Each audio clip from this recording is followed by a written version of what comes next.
r/MaliciousCompliance teammates sabotaged my scholarship, so I destroyed theirs. The notification sound from my phone made my stomach drop. Another scholarship offer, withdrawn. I stared at the email from USC's track program, the words blurring together as I read the same corporate speak I'd seen 3 times in the past 2 weeks. After further consideration, no longer the right fit, wish you the best. The full ride offer that would have changed everything for my family was gone, just like the ones from Oregon and Texas before it. My hands were shaking as I scrolled through my phone, trying to make sense of what was happening. 4 months ago, I was the golden boy of our state's track scene. Undefeated in the 400m, anchor leg of our championship relay team, and college scouts were practically fighting over me. My guidance counselor Mrs. Chen had to create a spreadsheet just to track all the recruitment meetings. Now. Radio silence. Worse than silence, active rejection. Yo, Marcus. Jake's voice boomed across the locker room as he jogged over, his face glowing with that stupid grin he'd been wearing for weeks. Guess what just landed in my inbox? I already knew. The sinking feeling in my chest told me everything. USC wants me for their program, he continued, not even trying to hide his excitement. Full ride, dude. Can you believe it? USC. The same school that had just dropped me like I had the plague. Jake Rodriguez had been my best friend since middle school, my relay teammate, my training partner. We'd pushed each other through countless brutal workouts, celebrated each other's victories, and dreamed about running in college together. His family had practically adopted me, feeding me dinner most nights because they knew mom was working double shifts at the diner just to keep the lights on. But something had shifted this season. While my times kept dropping, getting faster, Jake's had plateaued. I'd started getting the attention he'd always craved. The local newspaper featured me instead of him. Scouts who used to ask about Jake first were suddenly asking for my contact information. That's great, man, I managed, forcing a smile that felt like it might crack my face. USC's a great program. Yeah, the coach said some interesting things about you though. Jake's tone shifted, becoming almost casual. Too casual. Mentioned they'd heard some concerns about your attitude. Something about being difficult to coach. My blood went cold. What are you talking about? I've never even spoken to USC's coach directly. I don't know, bro. Just what I heard. Jake shrugged, but there was something in his eyes, a flicker of satisfaction that made my stomach turn. Maybe it's just rumors, you know how these recruiting circles are. People talk. People talk. The phrase echoed in my head as I watched my supposed best friend walk away, USC gear already ordered, no doubt.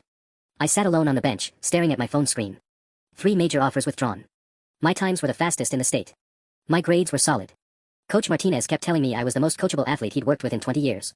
Nothing about this made sense. Unless someone was making sure it didn't make sense. The thought hit me like a punch to the gut, but I couldn't shake it. Jake's sudden good fortune. His weird comments about what coaches were saying. The way he'd been asking pointed questions about my recruitment meetings lately. I needed to figure out what was really going on. Because if someone was sabotaging my future, my family's future, I wasn't going down without a fight. That night, I couldn't sleep. I kept replaying every conversation with Jake over the past few months, looking for clues I'd missed. Around 2 a.m., I grabbed my laptop and started digging. First, I pulled up the recruiting forums where college coaches sometimes lurked. It took some searching, but I found a thread about character concerns with high school athletes. My heart stopped when I saw my name mentioned by an anonymous account. Marcus Thompson from Lincoln High, heard from multiple sources he's got attitude problems. Disrespectful to coaches, skips practice, grades are slipping. Shame because the kid's got speed. The post was from 3 weeks ago. I screenshot it immediately, then kept scrolling. There were 2 more posts about me, both anonymous, both painting me as unreliable and arrogant. The details were specific enough to sound credible, mentioning our team's practice schedule, our coach's name, even referencing a day I'd missed practice for a dentist appointment. Someone with inside knowledge was doing this. Someone close to the program. I created a fake account and started tracking the anonymous poster's history. They'd been active for months, mostly asking questions about recruiting processes and scholarship requirements. Normal stuff. But then, starting around the time my first offers came in, the tone shifted to spreading concerns about various athletes. Not just me. I found posts about Tommy Chen from our rival school, questioning his injury history. Posts about Sarah Martinez from the girls' team, suggesting she was considering transferring schools mid-season. Both of them had recently lost scholarship opportunities too. But here's what made my blood run cold. Every athlete this account targeted was someone Jake had been competing against for scholarships. I spent the next hour creating a timeline. Jake's sudden interest in my recruiting meetings. His questions about which coaches I'd talk to. The way he'd pump me for information about what scholarships I was considering, which programs were my top choices. And then I remembered something that made my hands start shaking again. 2 months ago, Jake had borrowed my phone during practice when his died. Said he needed to call his mom about picking him up. I thought nothing of it at the time, we borrowed each other's stuff constantly. But now I realized he'd had access to my contacts, my email, my social media accounts. I immediately checked my sent messages on Instagram, Twitter, and email. Most looked normal, but in my Instagram DMs, I found something that made me want to throw up. A message I'd never sent, from my account to USC's assistant coach. Hey coach, wanted to let you know I'm probably going to commit somewhere else soon. Appreciate the interest, but USC isn't really my vibe. Too much structure if you know what I mean. The message was sent 3 days before USC withdrew their offer. There were others. A cocky message to Oregon's coach. A complaint to Texas about their outdated facilities. Messages that sounded like they could have come from me, but were just slightly off, too casual, too arrogant. Like someone trying to imitate my voice but not quite nailing it. Jake had systematically torpedoed my relationships with every major program that had shown interest. But the anonymous forum posts meant he'd gone even further than just sabotaging me directly. He was spreading rumors throughout the entire recruiting network, making sure that even schools who hadn't contacted me yet would have concerns about my character. I sat back in my chair, staring at the evidence on my screen. My best friend, the guy who'd been like a brother to me, who'd eaten dinner at my kitchen table hundreds of times, who knew how desperately my family needed this scholarship, had been systematically destroying my future to boost his own. The betrayal cut deeper than any physical pain I'd ever experienced. But underneath the hurt, something else was growing. Something cold and calculating. Jake wanted to play games with my future. Fine. Let's see how he liked it when someone started looking into his. I spent the rest of the night digging into Jake's digital footprint, and what I found made me realize I'd been blind to who my best friend really was. His social media accounts were clean, too clean. But people always forget about their old accounts, the ones they made in middle school with embarrassing usernames. It took some searching, but I found Jake's old Instagram, SpeedDemon2005_JR. He'd abandoned it 2 years ago, but it was still public. The early posts were innocent enough. Team photos, workout videos, the usual high school athlete stuff. But as I scrolled deeper, I found something interesting. Photos from our sophomore year showing Jake at a house party, red Solo cup in hand, clearly drunk. More photos from other parties. Screenshots of conversations where he was bragging about using his fake ID. Not exactly scholarship-worthy behavior, but nothing devastating. Then I found the real goldmine. A video from last summer that made my jaw drop. Jake was at some college camp, supposedly a training intensive that he told Coach Martinez was all about improving his technique. But the video showed him and some other recruits sneaking out of their dorms, heading to what looked like a strip club. Jake was laughing and waving cash around, clearly having gotten it from somewhere. That training camp had been paid for by our school's booster club. They'd given Jake a $2,000 grant specifically for athletic development, money that was supposed to go toward legitimate training and coaching. But it got worse. I found screenshots of text conversations between Jake and some guy named Tony_grades. The messages were from 8 months ago, but they were crystal clear. Jake had paid someone $500 to write his English final paper, the one that had bumped his GPA up enough to meet NCAA eligibility requirements. My hands were literally trembling as I screenshotted everything. The academic fraud alone would be enough to kill any scholarship offers, but combined with the misuse of booster funds and the underage drinking documentation, Jake's college dreams would be obliterated. Then I found something that made everything personal again. Hidden in his old Instagram stories, the ones that supposedly disappear but get archived if you know where to look, I found a video from 3 months ago. Jake was in his bedroom, and I could hear his voice clearly. Dude, Marcus thinks he's so hot right now. All these scouts calling him. But what he doesn't know is I've got his phone password, and I've been having some very interesting conversations with his potential coaches. He was laughing. Actually laughing about destroying my life. The video continued. Tommy Chen's going down next. Kid thinks he's faster than me. We'll see how fast he is when Oregon hears about his steroid use. Air quotes and everything. I felt sick. Jake hadn't just betrayed me, he was systematically destroying multiple athletes' futures just to eliminate competition. Tommy Chen was a good kid from a single-parent household, just like me. His mom worked 2 jobs to support his training. But then Jake said something that made my blood boil. Marcus's family is so pathetic. His mom thinks this scholarship is going to save them. It's actually sad how desperate they are. But hey, that USC offer is going to look real nice on my wall. He knew. He knew exactly how much this meant to my family, and he destroyed it anyway. I sat back, staring at hours of evidence spread across my laptop screen. Academic fraud, misuse of athletic funds, underage drinking, and systematic sabotage of other athletes. Jake had handed me enough ammunition to not just destroy his scholarship chances, but potentially get him kicked off the team entirely. The question wasn't whether I had enough evidence. The question was how strategically I wanted to deploy it. Jake had played this game in the shadows, picking off his competition one by one while maintaining his innocent best friend facade. But he'd made one crucial mistake. He'd left a digital trail of everything. The next morning, I walked into school with a plan forming in my head. But first, I needed to confirm something that had been nagging at me all night. During lunch, I approached Tommy Chen at his usual table in the corner of the cafeteria. He looked up from his physics textbook with tired eyes that seemed way too old for an 18-year-old. Hey Tommy, can I ask you something? I slid into the seat across from him. Have you had any weird issues with recruiting lately? His face darkened immediately. Why? You having problems too? You could say that. I kept my voice low. Oregon pulled their offer last week, didn't they? Tommy's shoulders sagged. How did you? Never mind. Yeah, they did. Said they had concerns about my training methods. Asked if I'd ever used performance-enhancing substances. He laughed bitterly. Dude, I can barely afford protein powder. Where would I get steroids? My stomach clenched. Jake's prediction from that video was playing out exactly as he'd planned. Did anyone ask you specific questions about your training recently? Maybe someone from our team. Tommy's eyes narrowed. Actually, yeah. Jake Rodriguez came up to me at that meet 2 weeks ago. Started asking all these questions about my workout routine, what supplements I use, who my trainer is. Said he was thinking of switching up his program. He paused. Why? What's going on, Marcus? I wanted to tell him everything, but I couldn't. Not yet. If Jake caught wind that I was onto him, he might destroy evidence or find new ways to sabotage me. Nothing concrete yet. But if something comes up, I'll let you know. Walking away from Tommy, I felt the weight of responsibility settling on my shoulders. This wasn't just about me anymore. Jake was destroying multiple lives, and I was probably the only one who could stop him. But then my phone buzzed with a text that made my blood freeze. Jake, yo bro, Stanford wants to set up a call this week. Coach said they heard great things about my character and work ethic. Unlike some other recruits apparently grimacing face. Stanford. My dream school. The place I'd fantasized about since I was 14 years old. I'd never even gotten a call back from them, but somehow Jake was suddenly on their radar. I stared at that winky face emoji, and something inside me snapped. He wasn't just stealing opportunities, he was rubbing my face in it.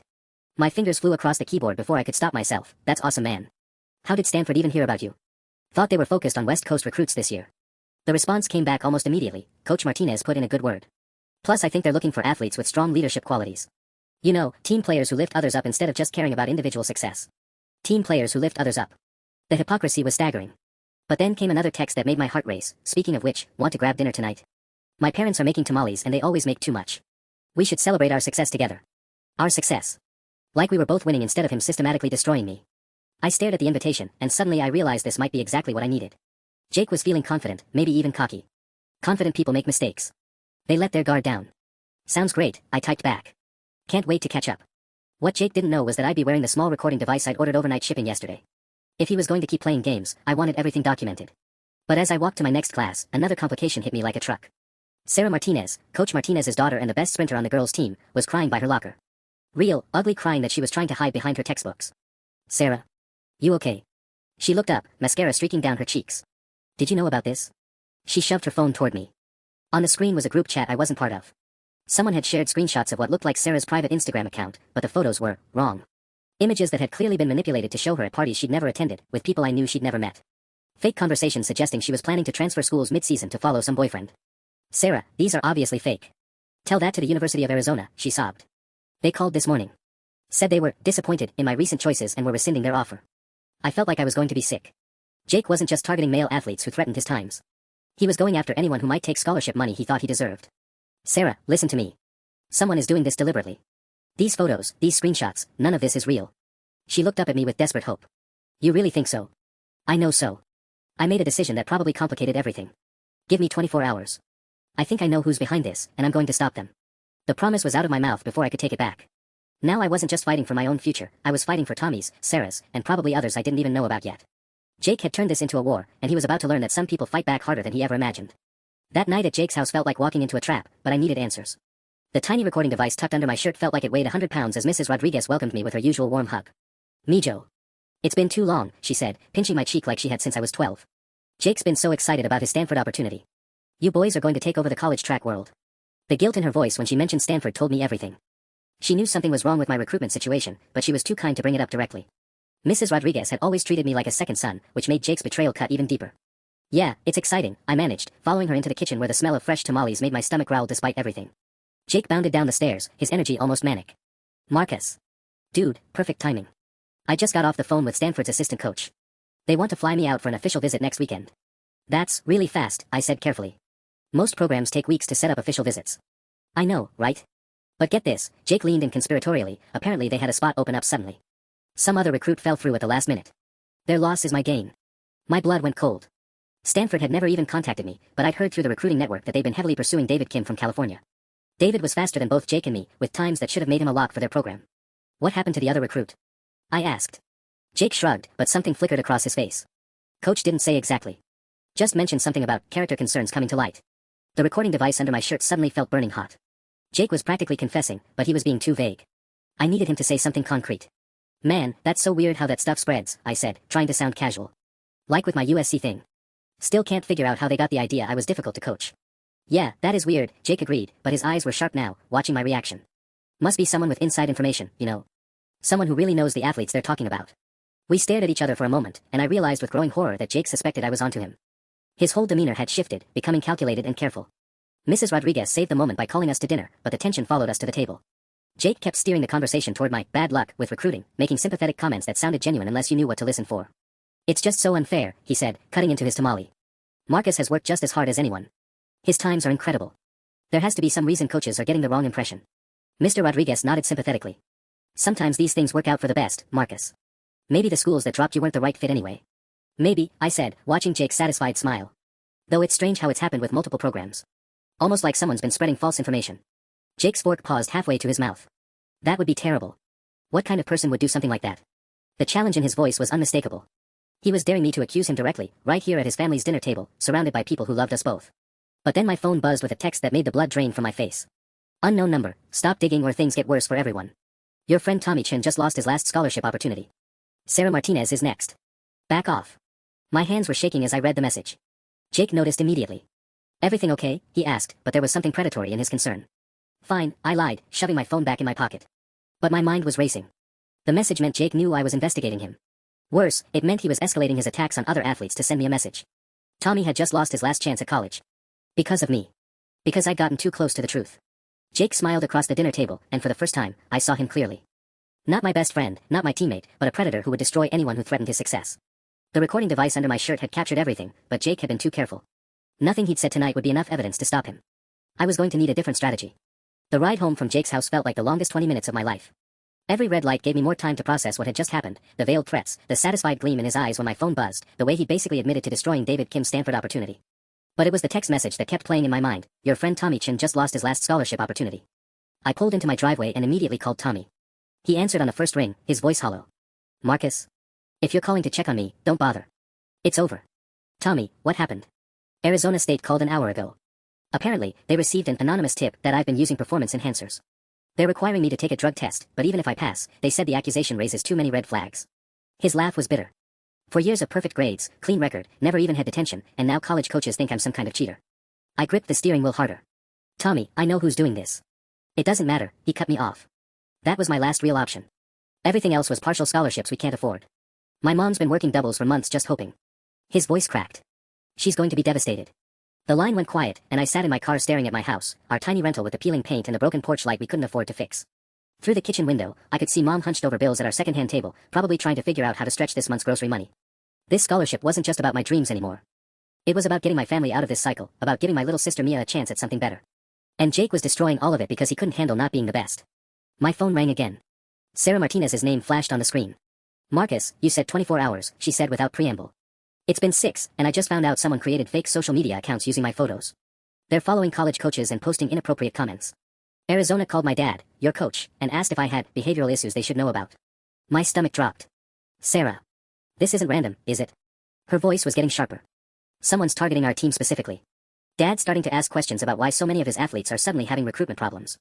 That sent ice through my veins. If Coach Martinez started investigating, he might inadvertently warn Jake or, worse, Jake might escalate even further to cover his tracks. Give me until tomorrow night, I said. I'm close to figuring this out. Close isn't good enough. Sarah's voice cracked. Do you know what my backup plan was? Community college and hoping to transfer. My parents saved for years for my college fund, and Dad's been bragging to everyone about his daughter getting a full ride. Now I have to tell them it's all falling apart because of some internet troll. She hung up before I could respond, leaving me sitting in my car feeling the weight of multiple futures resting on my shoulders. I walked inside to find Mom waiting up, a forced smile on her tired face. How was dinner at Jake's? She asked, but I could see the bill spread across the table behind her. Past due notices from the electric company and a notice about our car insurance lapsing. Fine, I lied, because how could I explain that my best friend was systematically destroying our family's only way out of this? Any news from colleges? The hope in her voice was killing me. Not yet. Still waiting to hear back from a few places. She nodded, but I caught her quickly shuffling papers to hide what looked like a loan application. My chest tightened. She was already planning for the possibility that scholarships wouldn't come through. Marcus? Mia's voice came from the hallway. My little sister appeared in her pajamas, clutching her worn stuffed elephant. Why is Mom crying when she thinks we can't hear her? The question hit me like a physical blow. Mom had been hiding her stress from us, but 10-year-olds notice everything. Everything's going to be okay, Mia, I said, but the words felt hollow. Are you still going to run in college? Mom said you might get money for running. I knelt down to her level, looking into eyes that trusted me completely. I'm working on it, kiddo. Don't worry about the grown-up stuff, okay? But as I tucked her back into bed, I realized Jake had miscalculated something crucial. He thought this was just about athletic competition, about proving who was better. What he didn't understand was that he just made this about my family. And I would burn down everything before I let him destroy their future. The next morning at practice, I could barely focus on my intervals. Every time I rounded the track, I found myself watching Jake, looking for cracks in his performance that might give me ammunition. But he was running smooth, confident, like a guy without a care in the world. Thompson. You're running like you're carrying a piano. Coach Martinez's voice cut across the track. Whatever's in your head, leave it in the locker room. I tried to push harder, but my legs felt heavy. 3 weeks of stress, sleepless nights, and the constant weight of knowing my future was crumbling had finally caught up with me. My split times were garbage, the worst I'd posted all season. Dude, you okay? Jake jogged up beside me during our recovery lap, his concerns sounding genuine to anyone listening. You seem off today. Just tired, I muttered, but Jake's timing felt deliberate. He was making sure Coach noticed my poor performance, probably already planning how to spin this to recruiters. Asterisk Marcus Thompson's falling apart under pressure. Can't handle the competition, asterisk. After practice, Coach Martinez pulled me aside. The conversation I'd been dreading. Marcus, I need to ask you something, and I want a straight answer. His expression was serious. Have you done anything lately that might explain why colleges are backing away? My mouth went dry. What do you mean, Coach? I mean, I've gotten 3 phone calls this week from programs asking about your attitude and coachability. These are schools that were ready to offer you everything. He crossed his arms. Now I'm hearing similar concerns about Tommy and my own daughter. Something's going on here. This was it. The moment I could tell him everything. Show him the evidence, explain about Jake's systematic sabotage. But then I saw Jake lingering by the equipment shed, close enough to overhear, and I realized how crazy it would sound. Coach, my best friend has been impersonating me online and spreading lies about multiple athletes to steal their scholarships. Without concrete proof, it would look like I was having a breakdown. Making excuses. Blaming others for my failures. I honestly don't know, Coach. My grades are solid, I've never missed practice, never caused problems. Coach Martinez studied my face for a long moment. That's what I told them. But Marcus, perception matters in recruiting. If rumors start spreading, true or not, they take on a life of their own. He paused. Maybe it's time to consider backup options. State schools, partial scholarships, academic merit programs. The words hit like a slap. He was giving up on me. I understand, Coach. As I walked toward the parking lot, Jake materialized beside me like he'd been waiting. Heavy conversation, he asked, falling into step. Coach looked pretty serious. Just talking about race strategy for this weekend's meet. Right. Jake's smile was sharp. Speaking of which, I heard something interesting from the USC assistant coach yesterday. Apparently, they're bringing scouts to watch our 4x400 relay. Looking for a new anchor leg for their team. My blood went cold. Our relay. Jake ran the second leg, I ran anchor. We'd been running together for 3 years, and our chemistry was perfect. But if scouts were coming specifically to evaluate relay runners, and Jake had already poisoned the well about my attitude. That's great, I managed. Should be a good race. Oh, it will be, Jake agreed. I've been telling everyone how excited I am to show what I can do when I'm not held back by inconsistent teammates. The threat was crystal clear. Jake wasn't just planning to steal my individual opportunities, he was going to sabotage our relay performance in front of scouts to make himself look better. I watched him drive away in his family's new Honda, probably bought in anticipation of not needing to pay for college, and felt something shift inside me. Jake had just made a critical mistake. He'd moved from attacking me in the shadows to threatening our team's success. And unlike his anonymous online sabotage, what happened on the track would be visible to everyone. If Jake wanted to play games with our relay, he was about to learn that two could play that game. But first, I needed to make sure I had backup evidence of everything, because after this weekend's meet, the gloves were coming off completely. That evening, I decided to do something risky. I was going to break into Jake's digital life properly. The evidence I'd found so far was damning, but I needed something irrefutable. Something that would hold up when I finally exposed him. I parked 3 blocks from Jake's house and waited until I saw his family's cars leave. Thursday night was their weekly dinner at his grandmother's house, a tradition I'd been part of dozens of times before everything went to hell. The house would be empty for at least 2 hours. Getting inside was easy. I still had the spare key they'd given me freshman year, hidden under the fake rock by their back door. Mrs. Rodriguez had insisted I keep it for emergencies, never imagining I'd be using it like this. Jake's room looked exactly the same as always, track trophies lining the shelves, college pennants covering the walls, his desk cluttered with homework and protein bar wrappers. But his laptop was what I needed, and it was sitting right there, closed but probably not locked. My hands were shaking as I opened it. The screen lit up immediately, no password protection because Jake had always been careless about security. Too confident that his world was safe from scrutiny. What I found in his browser history made my stomach turn. Dozens of searches for how to create fake social media accounts, anonymous email services, voice-changing apps, and photo editing software. But it was the bookmarked pages that really got me. Forums dedicated to reputation management and competitive intelligence, basically guides for destroying people online. In his downloads folder, I found a treasure trove of evidence. Screenshots of Tommy's, Sarah's, and my social media accounts. Photos he'd stolen and manipulated. Voice recordings that had been digitally altered to sound like different people. But the most damning thing was a document titled Recruitment Strategy.docs. I opened it, and my blood ran cold. It was a spreadsheet. A detailed, methodical plan for eliminating his competition.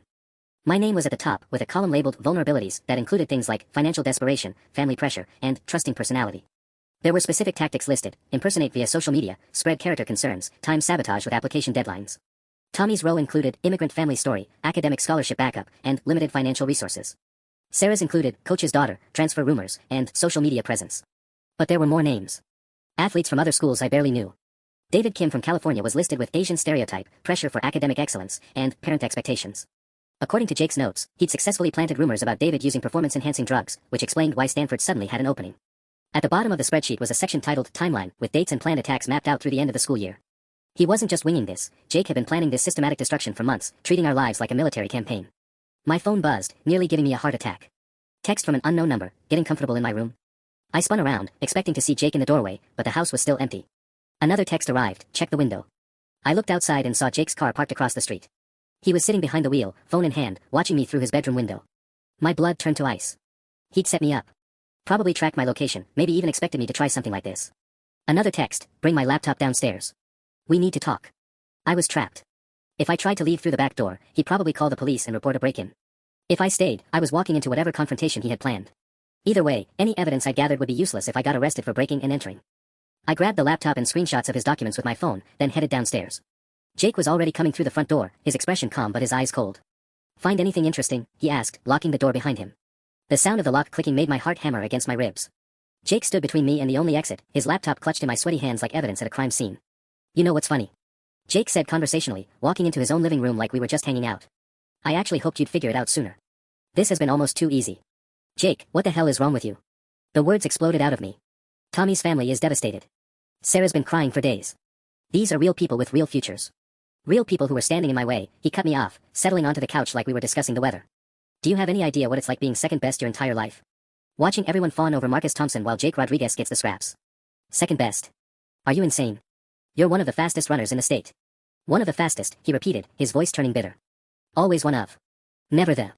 Until now." He smiled, and it was the most chilling expression I'd ever seen on his face. "Stanford called again today. They want me to commit early. Full ride, plus a stipend for academic excellence." My stomach dropped. Academic excellence? "Jake, I saw your file. You paid someone to write your English paper. And you're going to tell them that?" He laughed. "With what proof? That laptop you're holding. Good luck explaining how you got that information." The trap was even more elaborate than I'd realized. He baited me into breaking into his house, making me a criminal in the process. Anything I'd found would be inadmissible, and I'd look like a desperate, jealous athlete making wild accusations. "Besides," Jake continued, "even if you had legitimate evidence, who's going to believe you? Your recruitment is falling apart, your times have been inconsistent, Coach Martinez is starting to question your mental state. You look like someone having a breakdown. Because you've been systematically destroying my reputation for months. Prove it." The challenge hung in the air between us. "Go ahead, Marcus. Show me concrete evidence that would hold up under scrutiny." I thought about the screenshots on my phone, the anonymous forum posts, the fake social media accounts. All circumstantial. All things that could be explained away by a good lawyer or a sympathetic college admissions officer. That's what I thought. Jake stood up, moving closer. "Here's what's going to happen. You're going to give me my laptop, walk out of here, and pretend this conversation never happened. Tomorrow at practice, you're going to run your heart out in our relay, because believe it or not, I still need you to be good. Just not better than me. And if I don't, then Tommy Chen's academic record gets scrutinized. Sarah Martinez's fake social media accounts start posting increasingly inappropriate content. Your little sister Mia's elementary school gets some very concerning anonymous tips about her home environment." His voice was casual, but the threat was clear. CPS investigations can be so disruptive to family stability, don't you think? My blood went cold. He was threatening Mia. My 10-year-old sister who still believed the world was fundamentally fair and good. "You're sick." "I'm ambitious," he corrected. "And I'm better at this game than you are. The question is, how many more people get hurt before you accept that?" My phone buzzed with an incoming call. Coach Martinez's name flashed on the screen, and Jake's eyes lit up with interest. "Answer it," he said. "But remember what we just discussed." With shaking hands, I accepted the call. Coach Martinez's voice was tense. "Marcus, I need you and Jake at the school in 20 minutes. We've got a problem with this weekend's relay roster, and there are some people here who want to speak with both of you immediately." The line went dead, and Jake's confident expression flickered for the first time. "What people?" I asked, but we both knew there was only one way to find out. As we drove separately back to school, my mind raced through possibilities. Either this was another part of Jake's elaborate game, or someone else had started asking the right questions. Either way, the next hour was going to change everything. The parking lot at school was almost empty except for Coach Martinez's truck and two cars I didn't recognize. Through the windows of the athletic office, I could see silhouettes of several people in what looked like a serious meeting. Jake pulled up beside me, and for the first time since this whole nightmare started, he looked genuinely nervous. His confident mask was slipping, replaced by the same anxiety I'd been carrying for weeks. "You didn't call anyone, did you?" he asked as we walked toward the building.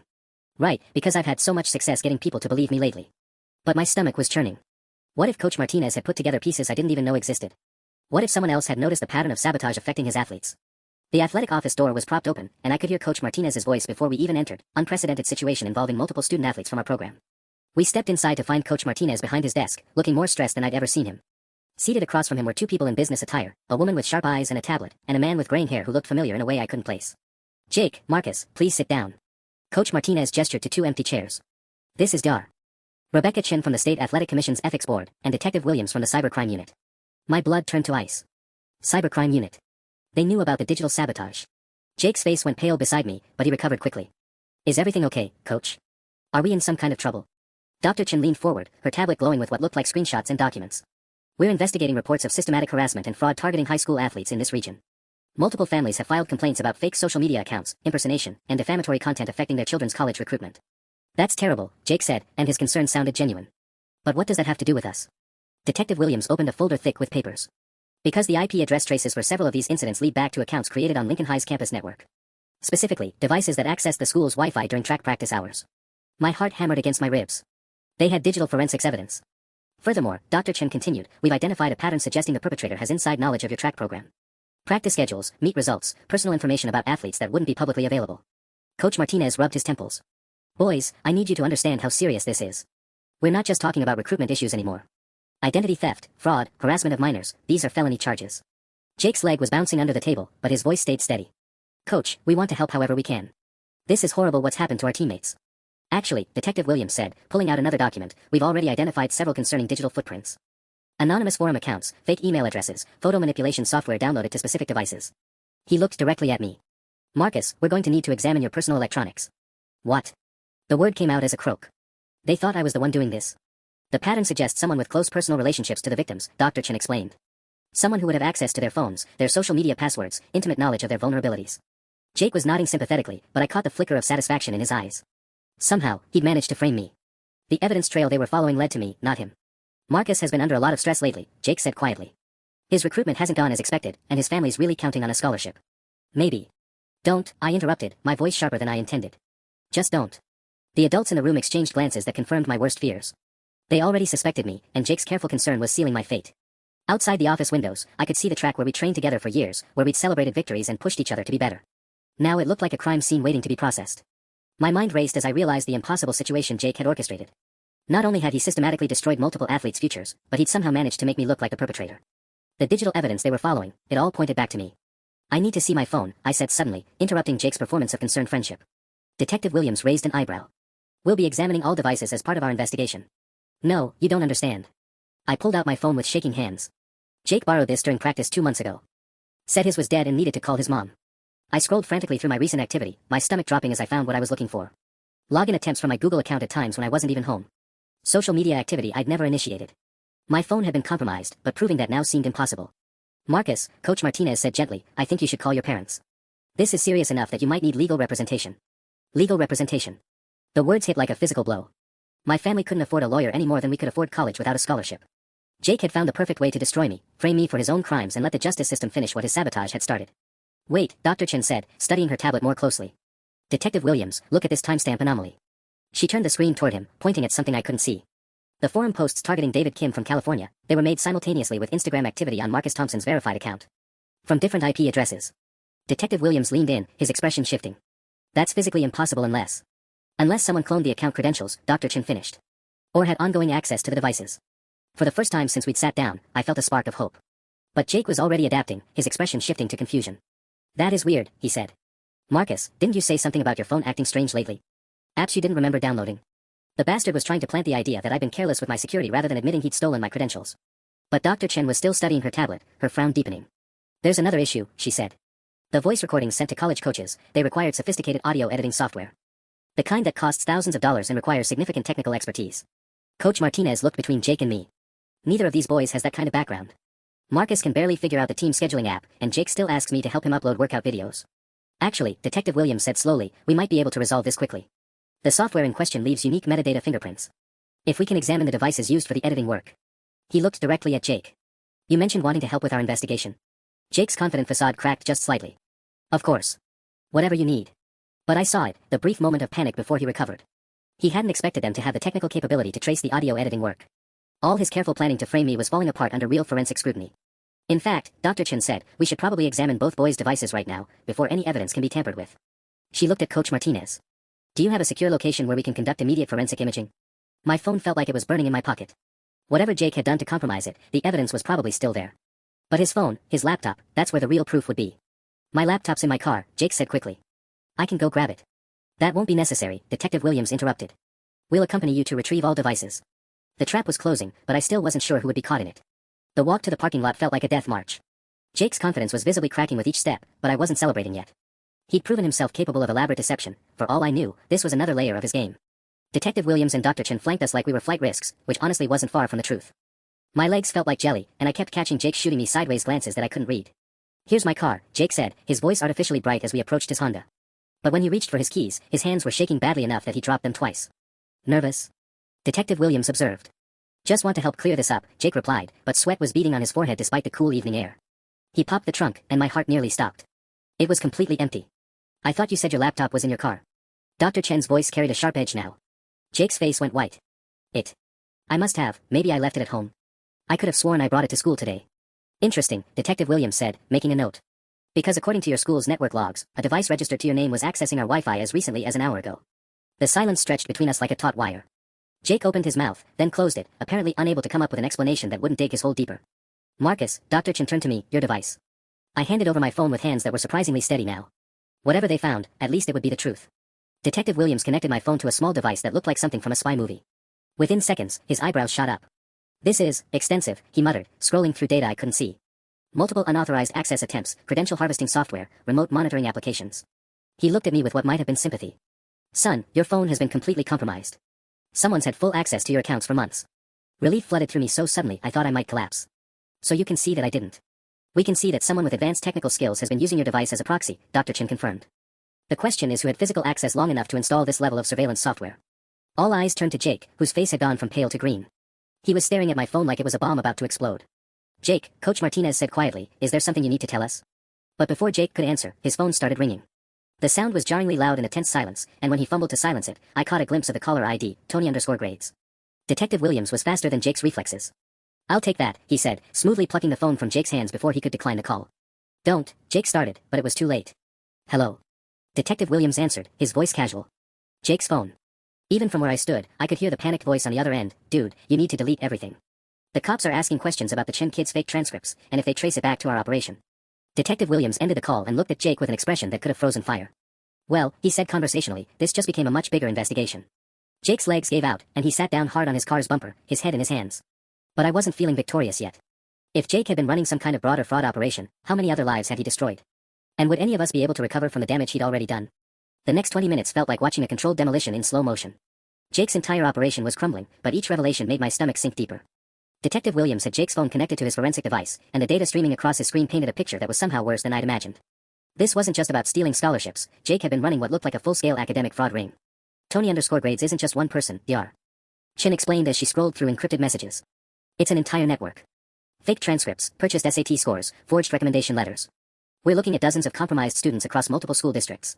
My head was spinning. But Jake's grades were always decent. Why would he need to buy? Because decent wasn't enough, Detective Williams interrupted, showing us a payment record on Jake's phone. Look at this transaction history. He's been purchasing grade improvements for 2 years. That GPA that made him NCAA eligible. Half of it was fabricated. Coach Martinez looked like someone had punched him in the gut. Jesus, Jake. Your parents are going to be devastated. But Jake wasn't responding to sympathy anymore. His survival instincts had kicked in, and I recognized the calculating look creeping back into his eyes. He was planning something. You know what's funny?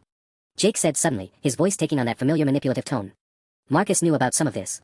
My blood went cold. What are you talking about? The night you broke into my house, Jake continued, staring directly at me. You saw my files. You could have reported the academic fraud then, but you didn't. You were planning to use it for your own benefit. Dr. Chen's sharp eyes flicked between us. Is this true, Marcus? The trap was elegant in its simplicity. Yes, I had seen evidence of Jake's cheating when I broke into his house. But admitting that meant confessing to breaking and entering, which would undermine my credibility as a witness and potentially make me an accessory to his crimes through inaction. I started, then stopped.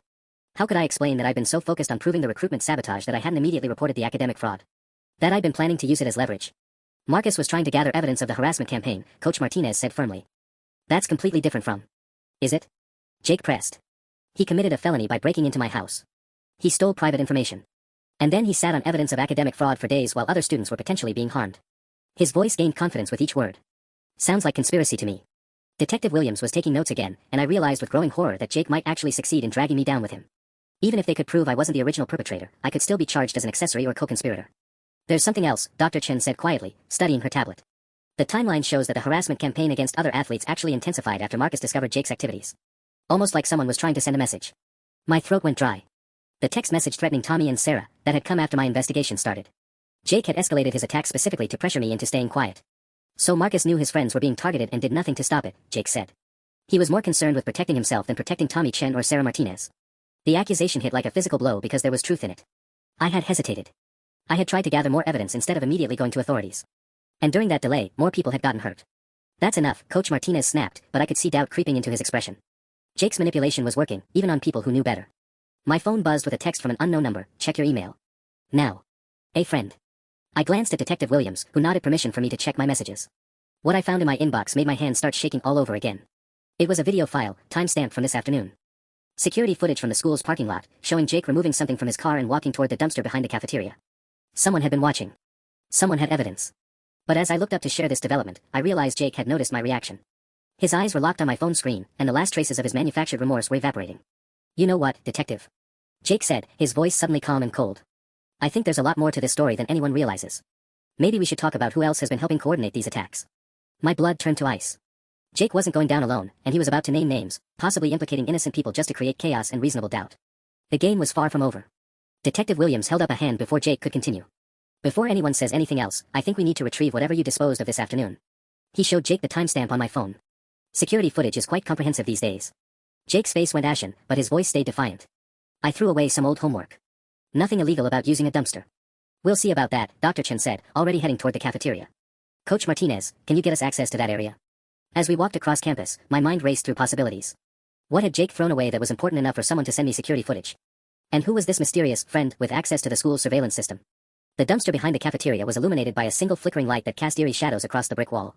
Detective Williams pulled on latex gloves and climbed up to peer inside. Well, he said, reaching into the container. "Jake, want to explain why you threw away a laptop hard drive this afternoon?" Jake's shoulders sagged, but his eyes were still calculating. "It was broken. I was going to recycle it properly, but..." "Broken hard drives don't require hammer damage," Detective Williams interrupted, holding up the mangled device. "This was deliberately destroyed. Recently." Dr. Chen was photographing everything, her camera flash strobing across Jake's increasingly panicked face. "Digital forensics can recover data from drives in much worse condition than this. Whatever you thought you were hiding, we'll find it." That's when Jake finally snapped. "You want to know the truth?" he exploded, his careful mask completely gone. "Fine. Yes, I sabotaged Marcus and the others. Yes, I bought grades and fake transcripts. But you know what? I'm not the only one." He pointed a shaking finger at me. "Marcus has been planning his own revenge for days. Ask him about the recording device he wore to my house. Ask him about his plan to destroy my Stanford opportunity." My stomach dropped. The recording device was still in my backpack, and suddenly Jake's strategy became clear. He was going to paint this as a mutual destruction plot, two athletes sabotaging each other instead of one victim finally fighting back. "Is this true, Marcus?" Dr. Chen asked. "Do you have recordings of Jake?" I wanted to lie, but with everything else coming to light, deception would only make things worse. "Yes, but only to gather evidence of what he was doing to me and the others." "Evidence you gathered through illegal surveillance and breaking and entering," Jake pressed. "Evidence you planned to use for blackmail." Detective Williams was studying both of us with sharp eyes. "Let me get this straight. Marcus discovered Jake's sabotage and decided to conduct his own investigation instead of reporting it immediately. Jake realized he was being investigated and escalated his attacks while destroying evidence. Is that accurate?" The silence stretched between us, heavy with implications neither of us wanted to acknowledge. "There's more," Jake said suddenly, his voice taking on a desperate edge. "The person who sent Marcus that security footage, that wasn't random. Someone else has been watching all of this happen. Someone with access to school systems and surveillance equipment." A chill ran down my spine. Jake was right. Someone had been monitoring our situation closely enough to catch him destroying evidence. Someone who knew exactly when to intervene with perfectly timed video footage. "Who else knows about this investigation?" Dr. Chen asked Coach Martinez. "Just us and the principal, but..." Coach Martinez frowned. "Actually, I noticed our IT director asking questions about student internet usage yesterday. Said he was running routine security checks." My phone buzzed again with another message from the unknown number. "Meet me in the computer lab. Come alone. Time to end this properly." As I stared at the message, I realized this investigation was about to take another dangerous turn. Someone else was pulling strings behind the scenes, and I was about to find out who had really been watching us all along. The computer lab was dark except for the glow of a single monitor. I hesitated at the doorway, every instinct screaming that this was a trap. But after everything that had happened, I needed answers. "Close the door behind you," came a familiar voice from the shadows. I flipped on the lights and nearly fell over. Sarah Martinez sat at the central workstation, surrounded by multiple monitors displaying what looked like months of digital evidence. "Sarah? You're the one who's been documenting everything?" "Yes." She turned to face me, and I saw a determination in her eyes I'd never noticed before. "Did you really think I'd just sit back and let that psychopath destroy all of our futures?" My mind reeled. "But you lost your Arizona scholarship. You were devastated." "I was acting," she said simply. "The moment those fake social media accounts appeared, I knew someone was targeting our team systematically. So I started digging." She gestured to the screens around her. "Turns out having a father who's coached for 20 years and a mother who works in cybersecurity gives you certain advantages." The monitors showed everything: Jake's Real academic records, the complete network of fake accounts he'd created, financial transactions with a grade-buying service, even deleted conversations I'd never seen. "You've been collecting evidence this whole time." "Someone had to." Jake was smart, but he made one crucial mistake. Sarah pulled up a file that made my jaw drop. "He used the school's Wi-Fi for everything. Dad has administrative access to network logs, and Mom helped me trace every digital footprint. Why didn't you just report him immediately?" Sarah's expression darkened. "Because I needed to make sure we got everything. Jake wasn't just destroying us, he was part of a bigger fraud network affecting dozens of students across multiple states. If we'd moved too fast, the whole operation would have scattered." She pulled up another screen showing a complex web of connections between students, fake transcript services, and even some college recruiters who were taking bribes. "The FBI's cybercrime unit has been building a case for months," she continued. "When they heard about our local situation, they asked us to help document everything from the inside. My head was spinning. Us. Tommy's been helping too. His lost scholarship was fake. We coordinated with Arizona State to make it look real while we gathered evidence. He's still getting his full ride. Relief flooded through me so suddenly I had to sit down. Tommy was safe. Sarah's opportunities weren't really destroyed. But then reality crashed back. What about my scholarships? USC, Oregon, Texas, those rejections were real. Sarah's expression softened. Jake did real damage before we caught on. But she turned to another monitor. Mom helped me draft some emails to those programs, explaining the situation with full documentation. Turns out college coaches really don't like being manipulated by fake information. She clicked over to her email inbox, which contained 3 unread messages with subject lines that made my heart race: USC track program, scholarship reinstatement, University of Oregon, formal apology and offer renewal, and UT athletics, investigation results. They want you back, Marcus. All of them. I stared at the screen, hardly believing what I was seeing. Why didn't you tell me? I've been going crazy for weeks. Because we needed Jake to think he was winning. If you'd known the scholarships were recoverable, you might not have been desperate enough to break into his house and gather the final pieces of evidence we needed. It hit me then. I'd been playing a role in a much larger operation without even knowing it. Sarah, Tommy, even Coach Martinez had been working with law enforcement to document everything while I stumbled around thinking I was fighting alone. Jake's going to prison, Sarah said matter-of-factly. Academic fraud, identity theft, harassment, conspiracy. Mom says he's looking at serious federal charges. And the whole grade-buying network is going down with him. Through the computer lab windows, I could see police cars pulling into the parking lot. Jake's reign of manipulation was finally over, and this time, there would be no clever schemes or last-minute reversals. So what happens now? I asked. Sarah smiled, the first genuine smile I'd seen from her in months. Now we go to college and run fast. Just like we always planned.